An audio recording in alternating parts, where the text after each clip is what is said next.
Hi, it's Paul here from selfhelpforlife.com, and today I'm going to talk about how to stop excessive and repetitive thinking. So could excessive and repetitive thinking be a habit? Could it even be an addiction? Is it possible that we could be addicted to thinking, having a reluctance to let go of it? Maybe there's even some kind of fear that if I don't think about something enough, then something bad is going to happen. So why is overthinking, excessive or repetitive thinking a problem? Well, it tends to make the problem bigger than it really is, and even makes it more scary. If you think about any kind of fear in your life or any kind of fear you've had in the past, what is it that's made it worse? It's probably been overthinking or thinking a lot about it. You know, if you've had a situation where you've just had to deal with something quickly, unexpectedly, then the fear has not usually been that bad. So overthinking is not great because it makes you tend to feel more fearful of things.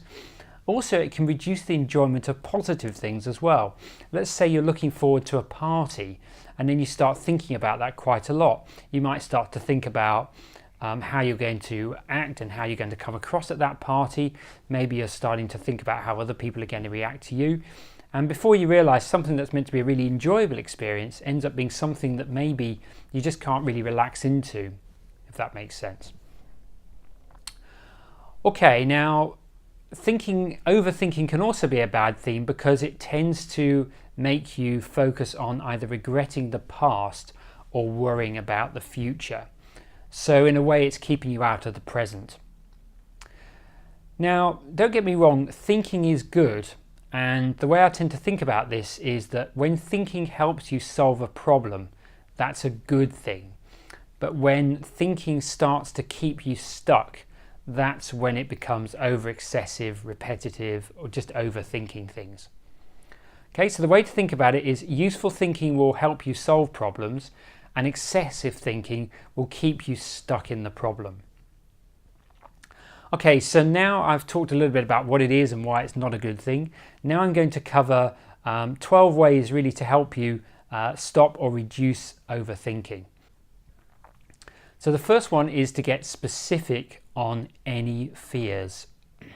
Now what tends to happen is your mind gets lost with vague fears or disaster scenarios without really thinking about what exactly could happen. So what you can do instead is ask yourself, what is the worst thing that could happen? And get really specific on what that is. You know, spend a few minutes, no more, just a few minutes, on working out how you would deal with the worst case scenario if that did happen. And usually when you do this, you realize that the worst case scenario is not as scary as the vague fear that your mind makes it out to be. Now the second one is to reconnect with your senses. So just start to notice all your senses. So what you're seeing, what you're hearing, feeling, even smells and tastes if you like. And the way to do this is to notice all your senses but not give anything a name. So for instance, let's say you're outside and you're just looking at nature and you might see this lovely flower. You just look at it but you don't give it a name or think about what it is or think about whether you like it or anything like that. You just notice it for what it is. And so you just keep doing that with different things, just noticing them but not really thinking about them, just noticing for what they are. And another thing you can do as well is focus on parts of your body. So focus on how your hands feel right now, focus on your chest, focus on your legs, those kind of things. And this is something that you want to do on a regular basis. So setting little reminders in your phone or around the home just to remind you to just check in with your senses can be really helpful. And I think what's great about this as well is it gets you out of your head, because this overthinking thing is very much in your head, and it gets you more into your body, and that is always a good thing in these situations. Okay, the third one is to set short decision deadlines. Okay, so if you find that you're ruminating or overthinking on decisions, this can be really useful. So for instance, if you've got a small decision to make, like answering an email, set yourself 30 seconds to make a decision on whether to do that now or later.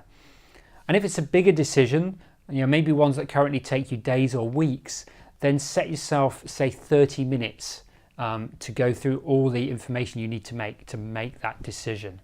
Okay, or decide that you're going to make that decision by the end of today. So the fourth one is to think into the future. So ask yourself, will what I'm worrying about at the moment really matter in 5 weeks, 5 months, or even 5 years? And if the answer is no, then there's no need to spend much time thinking about it. It just gives you a different sense of time frame in that situation. And what this can also do is help you identify what's worth worrying and thinking about and what is really minor. So if it's really not going to be important in 5 weeks, then it really is something that you can say, okay, this is really a minor worry. Okay, the next one, number 5, is to realize that you can't control everything. Often people that overthink or think excessively or repetitively are trying to control every possible outcome, every possible scenario, or they're trying to avoid making a mistake. Now, to avoid making a mistake, there's basically an underlying fear behind that. So, what would happen if I make a mistake? What would happen? Some kind of fear like that. And think about this, that it's impossible to predict all possible scenarios in advance. It's just impossible to do that. So everyone, even the super successful, make mistakes and they know that that's okay. So this is really around just being more comfortable with making mistakes and being able to let go of the fear of making mistakes. And if you can do that, then you won't want to try and overthink and try and control every possible thing that could happen. And that's also pretty energy draining as well. So if you can do that, that's definitely going to help. Okay, number 6 is to trust in a larger process. So this could be a number of things. This could be God, this could be a universal power, or this could be simply your confidence that you will naturally do the right thing. So it's really just believing that the natural and the right thing is going to happen.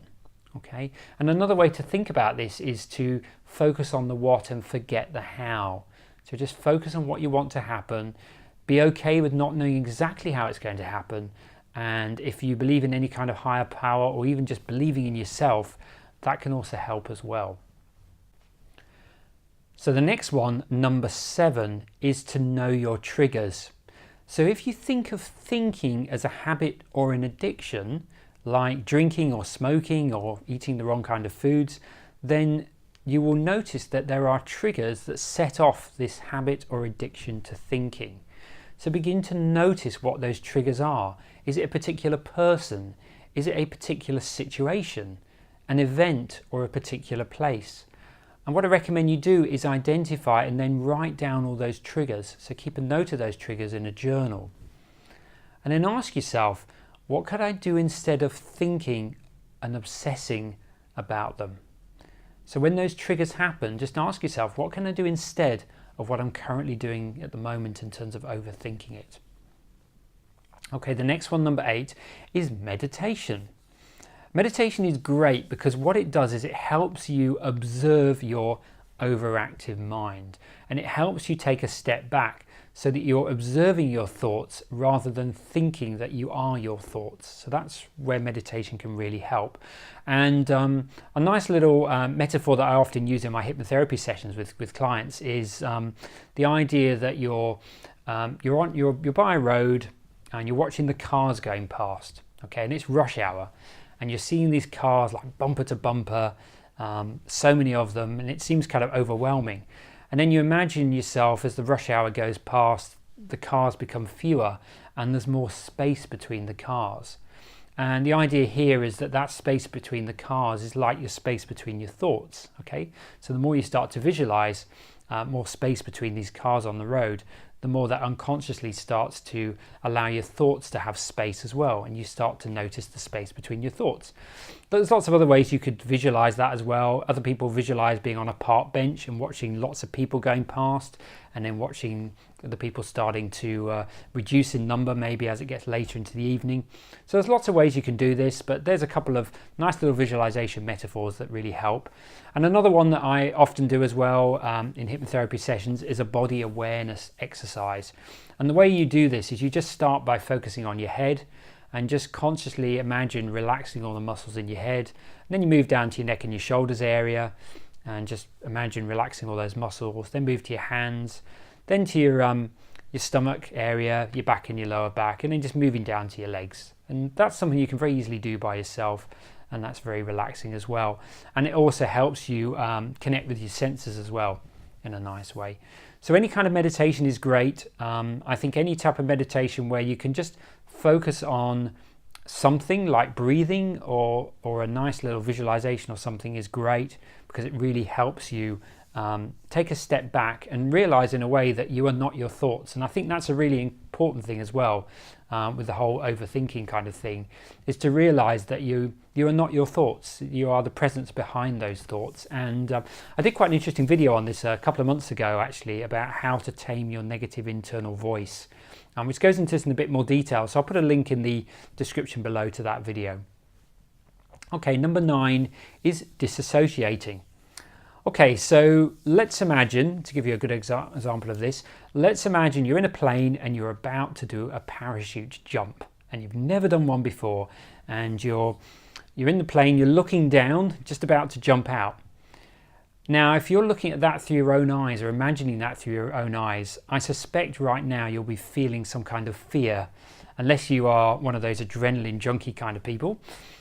Now, what I want you to do now is imagine that you're watching yourself about to jump off this plane on a movie screen or on a TV or on an iPad or something like that. And then just notice now how that feels. I suspect you'll find that any kind of feelings of fear will seem a lot less intense. And that's called disassociation. In NLP, Neuro-Linguistic Programming, they call that disassociation. So basically all it is rather than looking at the situation through your own eyes, you're looking at yourself looking at the situation. Okay? So any kind of situation where you feel uncomfortable or fearful, just try that. So just try like stepping out of your body, just imagine yourself watching that on a TV or a computer screen or whatever it is, even on your phone, and just notice how those feelings can change. And also when you disassociate, sometimes you'll get new insights in how to deal with the situation. Again, it's just getting yourself out of your own head in a way. Okay, the next one, number 10, is to readjust life goals. So if you're setting yourself very unrealistic life goals and you're focusing too much on them, then that can lead to overthinking and rumination and excessive thinking. So maybe you're just being a bit too hard on yourself in terms of what you're trying to achieve, and you just need to change that a little bit. Make it seem more realistic. Okay, I know certainly in my experience, I've often set some goals that are very challenging. You know, the whole kind of positive mindset thing is to set these really challenging goals, but sometimes it can be just too much. Okay, so you've really got to just, in a way, be very positive with what you want out of life, but also respect your own mental health as well. And I think there's a balance between that. Okay, number 11 is to notice your thoughts, but don't judge them. So this is a bit like what I was saying earlier about, meditating and watching your thoughts. So what you can do is just begin to notice what you're thinking and just get really curious about what you're thinking, but don't judge those thoughts in any way. Even if you get a really negative thought come up, just notice it for what it is. It literally is just a thought. And then you can ask yourself, is this thought helpful and productive? Or is it getting in the way? And if that thought is getting in the way, then just ask yourself, well, what could be a more helpful or productive thought? Okay, but for this to work best, you've got to get really curious about it and also have a bit of a sense of fun and playfulness about it. So the last one, number 12, is to say, in this moment, I am okay. Now, in the vast majority of situations, that will be true. Okay. And this can help you stop regretting the past and stop you worrying about the future as well. So just saying, in this moment, I am okay. Or you could say, right now, everything is good and I am safe and comfortable. So right now, everything is good and I am safe and comfortable. So these are 12 ways to help you overcome the habit or even addiction to thinking. So I hope you found them useful. As always, I encourage you to practice and apply some of the ways that I suggested and see what works for you. okay? And take a fun, light-hearted attitude to it as well.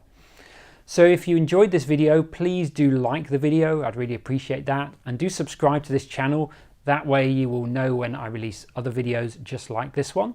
And if you haven't already, do check out my website. That's selfhelpforlife.com. Head over to there and you will find the written versions for many of my videos, and also a link to my podcast and social media there as well. So thanks again for watching, and I look forward to sharing more great content with you soon. Bye for now.